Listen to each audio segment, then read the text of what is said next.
Une découverte majeure jamais réalisée par l'humanité. Au cours des millénaires, les gens ont utilisé leur cerveau pour comprendre le fonctionnement de l'univers. À un moment donné, nous avons compris que l'univers obéissait à certaines lois immuables. Vraiment, ce qui est fascinant, c'est que nous ne découvrons rien de nouveau dans l'univers. En réalité, nous ne faisons que déchiffrer les lois de l'univers. Imaginez que vous êtes à City A et que City B se trouve à 100 km au nord de vous.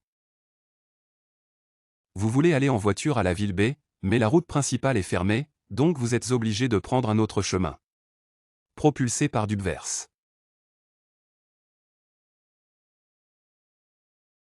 Vous estimez avoir parcouru une distance de 150 km. Et si vous aviez pris le chemin le plus court possible? En physique, on parle de déplacement pour ça. Le déplacement ne prend pas en compte le trajet que vous avez emprunté ou la manière dont vous avez voyagé. Propulsé par Dubverse. Alors disons que vous êtes parti de zéro et que maintenant vous êtes à 100 km au nord de la ville A. La distance parcourue est de 100 km vers le nord.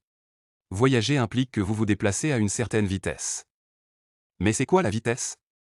En maths, la vitesse c'est la distance parcourue en un temps donné. Imaginez que vous avez pris le chemin le plus court et que vous avez atteint votre destination de 100 km en 1 heure. Par conséquent, votre voiture se déplace à une vitesse de 100 km par heure. Propulsée par Dubverse. La vitesse prend en compte non seulement la vitesse et le déplacement, mais aussi la direction du mouvement.